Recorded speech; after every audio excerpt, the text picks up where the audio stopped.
Mike here from the Amish of Ethridge, and today I want to talk about Amish hats. That's right. Most of you guys see me, my little flat cap here.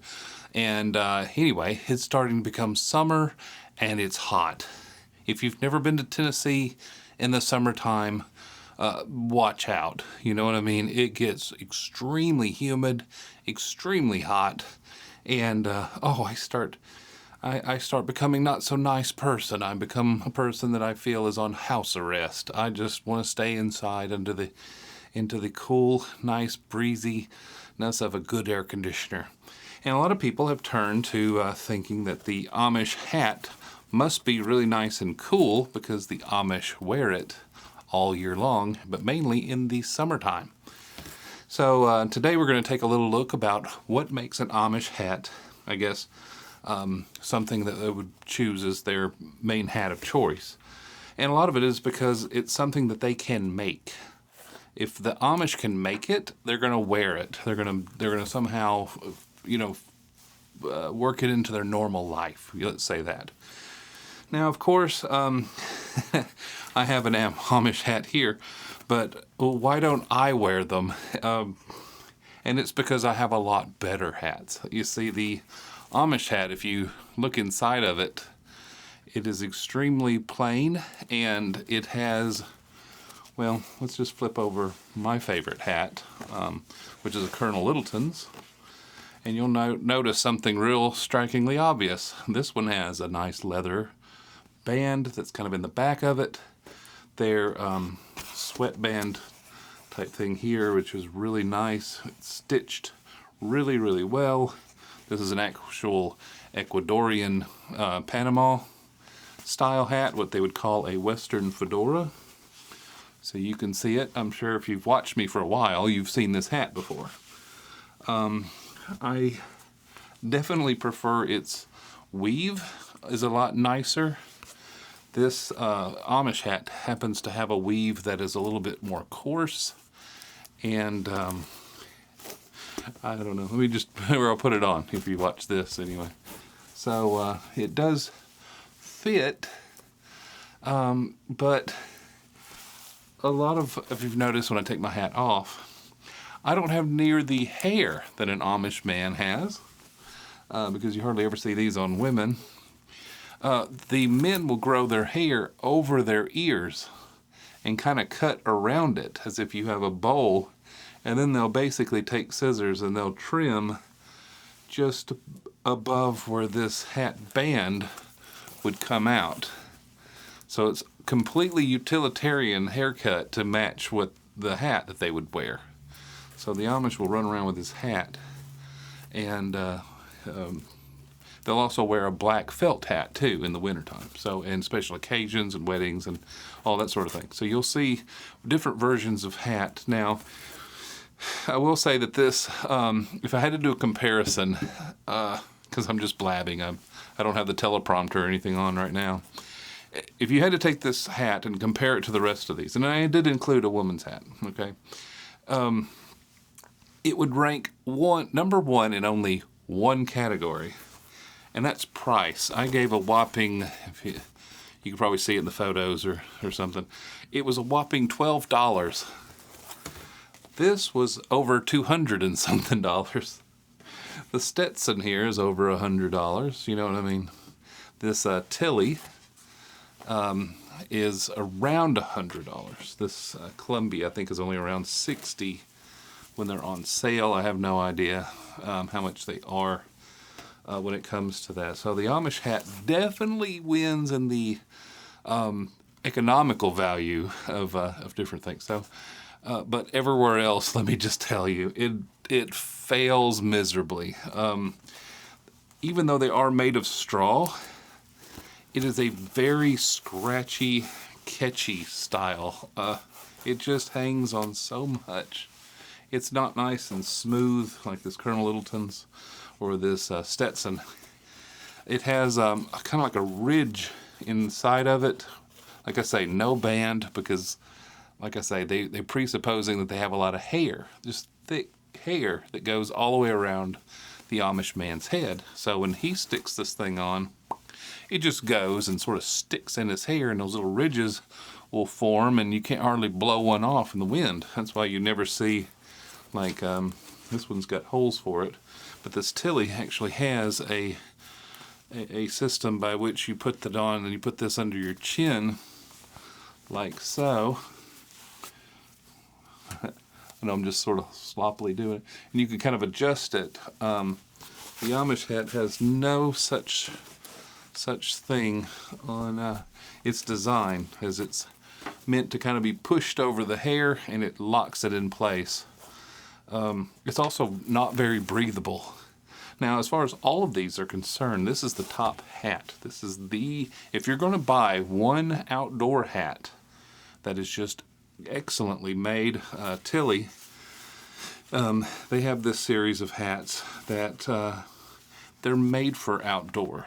This one's even called an airflow, and you can pretty well see through it. Like, I could see the camera from this, from looking through this mesh material. It's also got an inner pocket in the top, so you could put like your license or money or fishing license or something like that if you ever did something where you knew you were. Now, I abuse this hat. This is my mow the yard kind of hat, and I do wear it out occasionally if it's something like to our town square where I'm going to be outside a lot, and I'll put stuff in there, and just because I don't want to have a lot of things in my Guayabera or my pockets, I just put it in my hat to take off. And like farmers markets, I love these for farmers markets, because I dress like a bit of a dandy, so I use this as kind of my scaled down version. So anyway, so it wins for everything, as far as if you want an outdoor hat you can abuse and sort of use as kind of like the Amish. As you can tell, I'm also having to sweep away sort of the chaffy bits. If you handle this much at all, there'll be little pieces of it on the table. Also, it'll be in your hair. So if you do something like you get sweaty and put your hand through your hair, kind of like so, and sometimes some of those little bits will stab you in the cranium. It's not fun. It's not cool.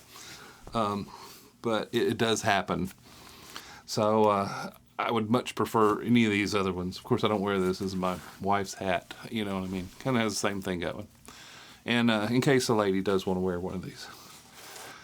So, also for style tips, if you're not mowing anywhere you go in this, you're going to look like an Amish man. I mean, it's just iconic. So, if you look at the band on the side, kind of like how this Stetson, how it looks compared, this is a lot more of a, I guess, fashion forward piece. You know what I mean? Going to put the front section down a little bit up in the end.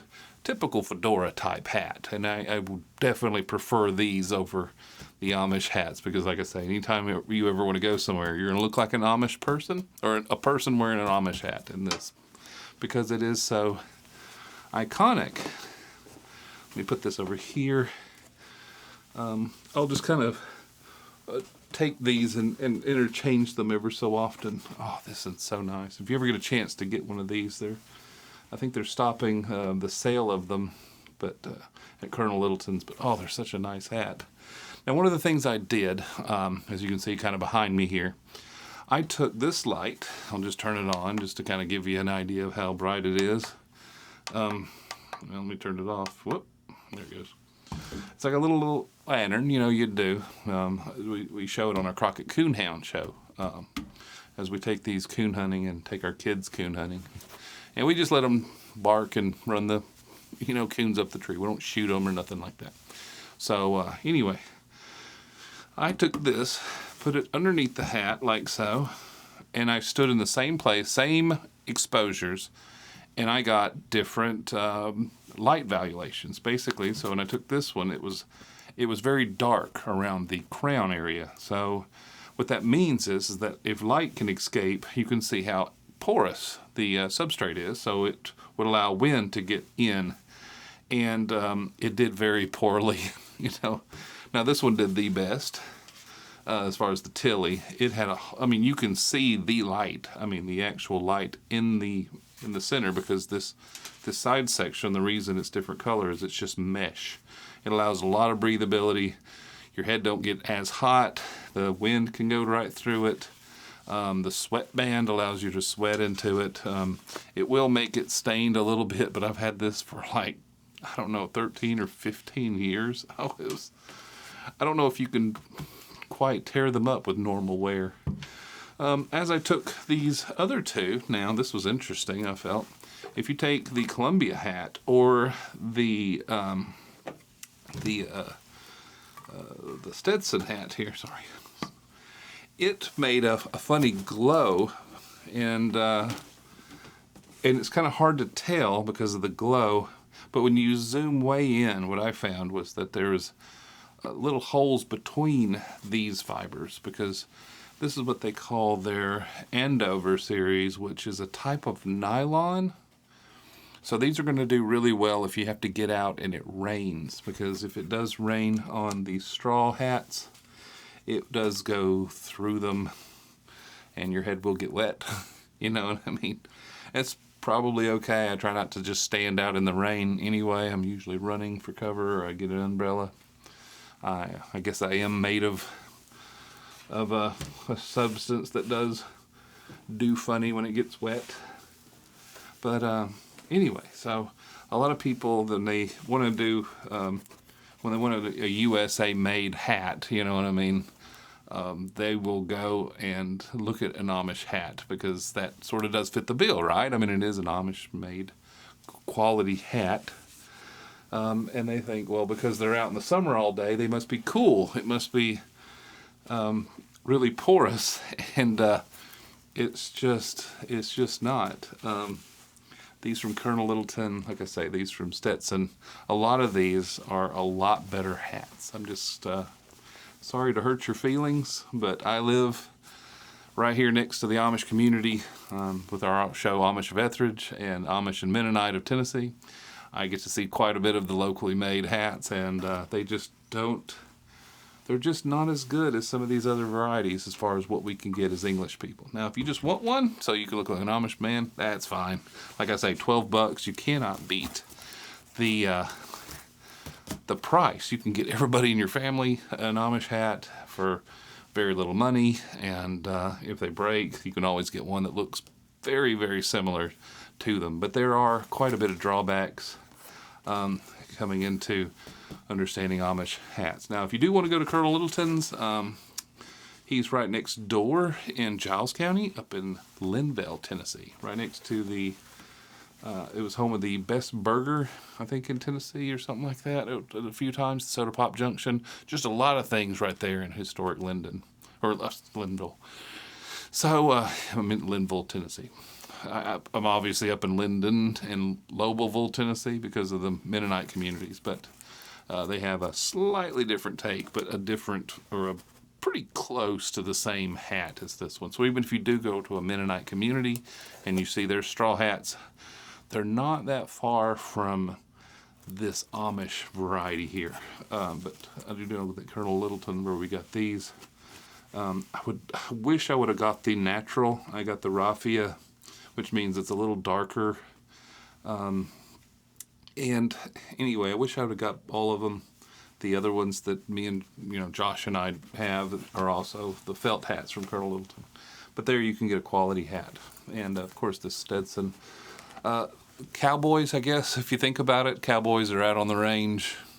They're in the sun. I don't think everybody wants to watch or wear a big, huge cowboy hat, you know what I mean? But they do make other varieties of hats, you know what I mean? And they would be a better suitable fit if you're going to be going out and you want your head to look a certain way and not like this one.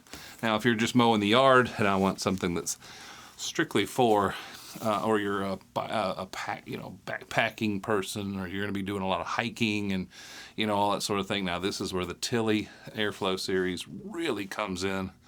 I don't think you can beat this particular hat. Like I say, on our Crockett Coonhound show, I look nothing like this, obviously, but we find that the Tilly is just in a league of its own. I don't know of anything that's, at least for the price point anyway, that can really beat a Tilly hat for just that rugged outdoor put it on my head. I don't care what I get on it. You know what I mean? I'm mowing the yard. I'm fixing the cars. I'm doing whatever. I'm in the woods, and I just need something to swat bugs and keep my head. I can, doesn't matter if it rains on it or if it gets wet or you sit on it. It's just a really good outdoor hat. So anyway, I hope this actually does a pretty good job of explaining Amish hats and different other variations of things. I hope that it does save you from possibly thinking that this hat and this hat's sort of the same because they're both made of a straw. They are just not. So anyway, but if you are in the Ethridge community and you see one and you want to hang it on the wall, or something like that, you can go ahead and pick them up. They're really inexpensive. So anyway, hope this helps somebody out there that wants to understand a little bit about the Amish hats. All right, well, you've probably seen enough hat talk for today anyway, so if you like this kind of video, be sure to like and subscribe to the videos. Just right down from here, just look down where it says subscribe and click that. Now, if you really love us, ring the bell. If you've never seen me before, then don't ring the bell. Don't subscribe. Be sure to click on our name, see if we got any other videos, because I do videos like this one. We'll be outside sometimes. We'll be sometimes in a garden or something like that. But a lot of times it's just the green screen behind me. And I want to share this kind of video with you. Now, if you like it, go ahead and like and subscribe. Be able to find us on Facebook. We're over there all the time. It's kind of where we got our start and everything else.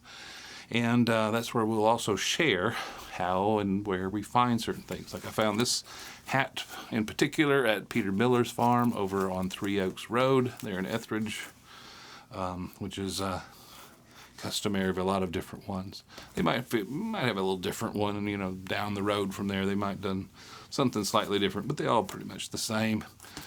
So be sure to, if you like this kind of video, to like and subscribe. Now, if you don't normally view this kind of content and you'd like to see other things that we've done, be sure to click on our name below. Go to the videos tab, click that, and just see if there's any other videos that I might have done on something else. Maybe canning, maybe fruits, maybe do they spray or not, all those kind of things, because we do have courses on how to visit Amish and Mennonite communities so that you can go and find a community. We show you how to find them. We show you how to look around to see if there's any customs that the Amish community that you're trying to visit might have that you might not know. So just because everybody has kind of a custom that they don't know, might be a faux pas or a little bit different social situation if you come in there and start saying certain things. So what we want to try to do is show you how to go visit an Amish community, find them, like I say, some things that they're really known for. There's Amish communities that are all about growing, and then there's some that they don't hardly grow anything. They're all about building.